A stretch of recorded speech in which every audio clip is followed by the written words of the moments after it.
Pemirsa, wabah penyakit mulut dan kuku ini menjangkit ribuan hewan ternak yang ada di Jawa Timur. Penyebarannya pun juga cukup masif dikarenakan tidak hanya melalui lendir saja, melainkan juga melalui airborne atau angin. Sehingga butuh upaya khusus agar tidak semakin menyebar. Bagaimanakah karakteristik dari PMK dan juga apa upaya yang sudah dilakukan dan harus dilakukan oleh pemerintah agar penyebaran dari PMK ini tidak semakin menyebar lagi di daerah lain yang ada di Jawa Timur? Hal ini akan dibahas di Dialog Titik Tengah bersama saya, Fatma Ayu.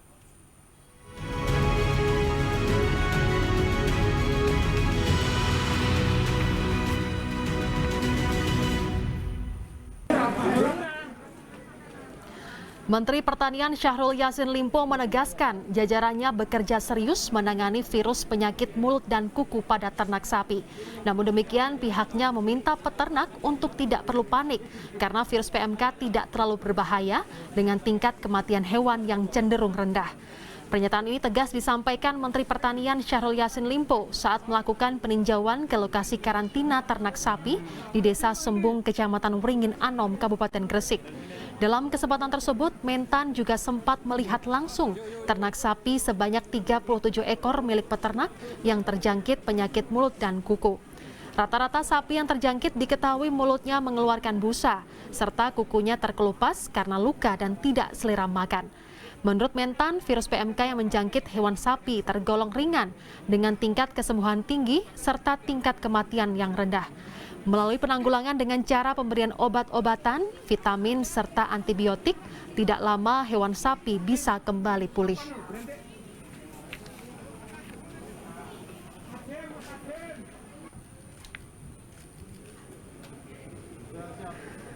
Pemirsa, Anda menyaksikan Dialog Titik Tengah kali ini membahas terkait dengan langkah cepat atasi wabah PMK atau penyakit mulut dan kuku pada hewan ternak, dan sudah hadir di studio Metro TV Jawa Timur ada Bupati Gresik Pak Fandi Ahmad Yani. Selamat siang Pak. Selamat siang Mbak Ayu. Dan juga ada Profesor Mustafa Helmi Effendi atau Prof Helmi selaku Guru Besar FKH UNER. Selamat siang Prof. Selamat siang juga Mbak Dan Ayu. juga melalui sambungan Zoom ada Pak Muhajirin selaku peternak sapi Mojokerto. Baik, selamat siang Pak Muhajirin. Selamat siang, Assalamualaikum. Waalaikumsalam. Terima kasih Bapak-Bapak sudah bergabung bersama kami di Metro TV Jawa Timur. Saya ke Pak Bupati terlebih dahulu. Pak Bupati, ini di Gresik sudah ada berapa ternak sapi yang terjangkit dari PMK ini? Ya, terima kasih Mbak Fatma. Baru saja kemarin kami pemerintah Kabupaten Gresik menerima kunjungan dari Kementerian Pertanian bersama Pak Menteri, Pak Yassin Limpo, meninjau langsung di kandang sapi di Desa Sembung, Kecamatan Wringin Anom, memastikan kondisi hewan ternak, khususnya pada sapi, memang benar PMK, penyakit mulut dan kuku. Di Kabupaten Gresik dari 1.500 yang diambil sampling, kurang lebih 1.200 yang terindikasi terpapar penyakit PMK. Namun demikian, kami menjelaskan kepada masyarakat bahwasanya tidak boleh panik, Ya. apalagi panik selling ya Prof. Betul Panik selling dengan kondisi yang seperti ini,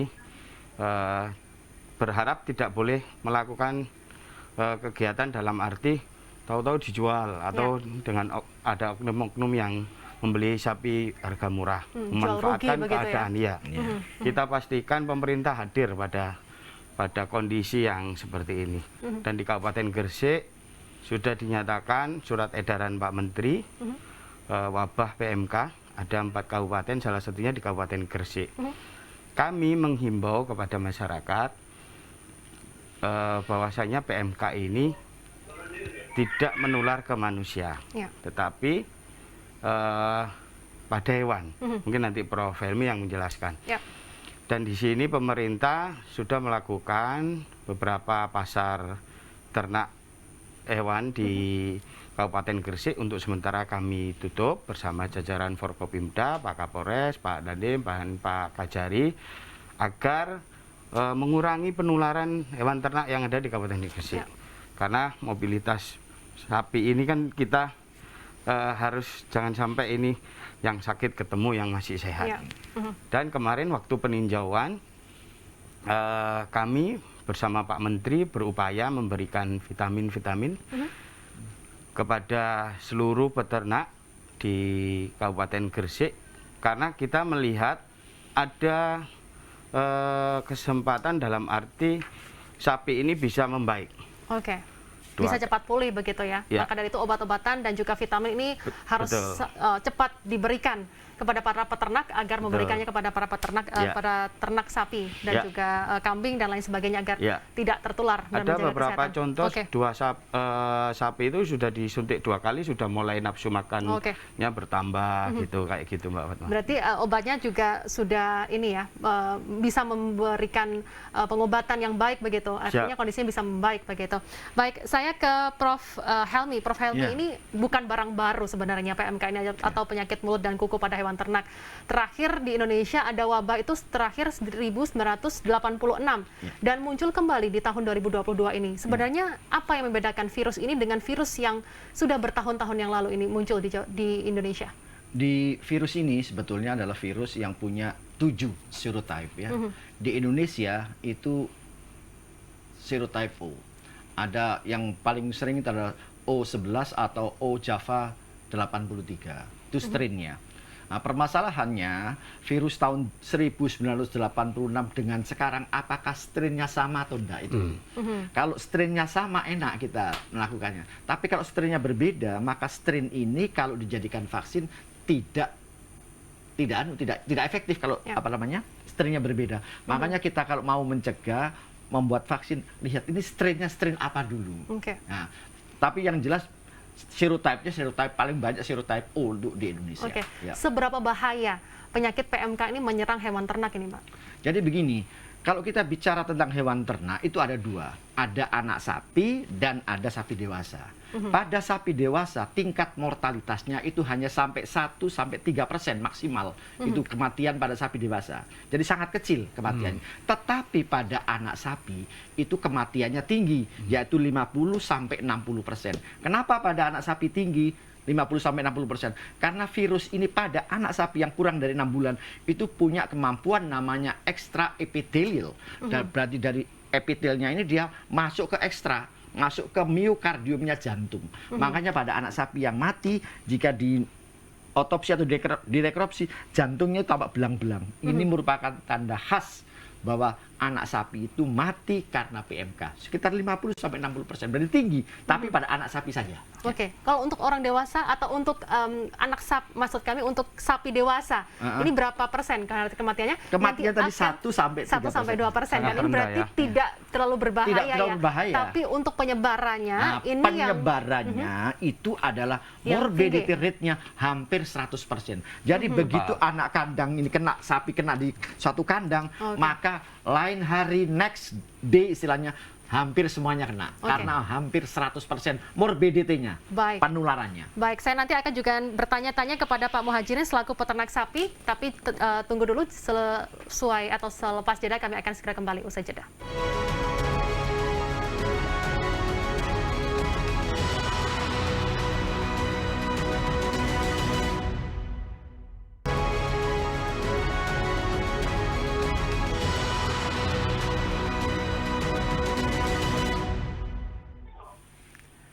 Langkah cepat atasi wabah PMK atau penyakit mulut dan kuku, dan sudah hadir di studio Metro TV Jawa Timur ada Pak Bupati Gresik, lalu juga ada Guru Besar FKH UNER, dan juga ada Pak Muhajirin selaku peternak sapi Mojokerto. Saya ingin tanya kepada Pak Muhajirin yang ada di Mojokerto. Pak, ada di desa mana ini Pak Muhajirin ini? Sementara ini yang saya dengar itu di desa saya sendiri, Desa Suru, Dawar, ada Bangeran, ada Gunung Sari, belum yang lain-lain itu banyak. Berarti di Mojokerto sudah banyak hewan ternak yang terjangkit PMK ya Pak ya? Iya, banyak sekali. Untuk ciri-cirinya seperti apa Pak? Atau dari hewan ternak sendiri mengalami seperti apa? Pertama itu ya nggak mau makan, mulutnya itu berliur, terus nafsu makan nggak ada, langsung kakinya itu membusuk, nanah, kuku. Apakah selama ini pemerintah di Kabupaten Mojokerto sendiri sudah bergerak cepat begitu Pak untuk mengatasi hal tersebut? Iya, sudah. Diberikan apa Kemarin itu, Pak? ya langsung disuntik pengobatan, langsung dibantu dari kabupaten. Alhamdulillah ada perkembangan, tergantung kitanya sekarang. Untuk perawatan itu benar dari kata Bapak tadi, iya itu perawatan. Tapi tidak sampai ada yang mati ya, Pak ya? Kemarin ada yang mati karena nggak mau makan, nggak punya nafsu makan, disuapin kembali, ternyata nggak kuat, meninggal. Oh, oke. Karena tidak nafsu makan begitu ya, Pak ya. Iya. Baik, saya ingin cross check ke Profesor Helmi. Profesor, ini bagaimana terkait dengan virus atau pengobatan virus yang harusnya tepat dilakukan oleh pemerintah maupun peternak sendiri seperti apa? Jadi gini, karena ini adalah penyakit yang disebabkan virus, maka tidak ada pengobatan. Oke. Tetapi kita mengobati sapi yang sakit supaya sapi sehat. Bukan untuk meniadakan virus, tetapi menyehatkan dengan bantuan vitamin. Kemudian kita kasih antibiotik. Itu bukan untuk membunuh virusnya, tetapi untuk mencegah terjadinya infeksi sekunder. Terjadinya nanah tadi, itu karena nanah itu ciri-ciri bahwa ada bakteri yang masuk. Nah, ini kita kasih antibiotik supaya tidak terjadi pernanahan tadi. Nah, ciri-ciri yang kalau virus saja itu hanya lepu-lepu yang isinya cairan-cairan yang bening. Nah, itu aja. Oke, jadi cukup diberikan vitamin, antibiotik untuk mencegah infeksi sekundernya. Karena tidak terlalu berbahaya begitu ya. Pokoknya untuk anak sapi ini juga harus dijaga karena bisa sampai ke jantungnya begitu. Oke, saya ke Pak Bupati. Pak Bupati, ini berkaitan dengan yang ada di Gresik, dari 1.200 yang terjangkit dari PMK ini. Berapa yang sudah sembuh ini, Pak? Tingkat kesembuhan tinggi ya. Jadi kurang lebih dari beberapa, kan tiap hari kita pantau, kami menginstruksikan kepada seluruh camat agar bisa berkoordinasi dengan kepala desa. Ini sesuai arahan Ibu Gubernur waktu rapat koordinasi bersama Pak Menteri di kantor Gubernur, bahwasanya data, kevalidan data, jumlah berapa ekor di masing-masing desa harus valid dulu ini. Dan kita identifikasi bahwasanya sapi ini yang sehat berapa, yang sakit berapa. Nah, dari kita data muncul tingkat kesembuhan itu kira-kira hampir 20 ekor yang sudah sembuh dari kondisi yang semula sakit ya. Dari tidak mau makan, akhirnya jadi mau makan, dan juga awalnya tidak bisa berdiri, akhirnya bisa berdiri lagi. Mungkin kalau yang over yang sapinya agak gemuk itu yang susah berdiri, Bro. Karena kukunya yang sakit ini masih sakit ya. Tapi kalau yang normal masih langsung membaik. Dan ini alhamdulillah terus kami pantau dengan didampingi oleh beberapa akademisi, khususnya dari Universitas Airlangga yang terus kita koordinasi dengan Budekan, Prof. Budekan Fakultas Kedokteran Hewan. Kemarin kita minta bantuan beberapa dokter ya dikirim ke Kabupaten Gresik untuk memantau langsung, mendampingi para peternak agar sapi ini bisa pulih baik. Dan kami sendiri terus koordinasi karena ini sudah ada surat edaran Pak Menteri Pertanian. Kami bersama Forkopimda sudah mau mengeluarkan bagaimana kita bisa menggunakan anggaran BTT tidak terduga, karena ini sudah menjadi wabah. Kami juga akan berusaha memberikan kerugian kalau seandainya sapi itu terpaksa kita potong. Oke, berarti ini seperti program asuransi begitu ya? Bagaimanakah kelanjutan dari program asuransi yang sudah dicanangkan juga oleh pemerintah? Hal ini akan dibahas saat lagi, pemirsa. Jangan kemana-mana, kami akan segera kembali usai jeda.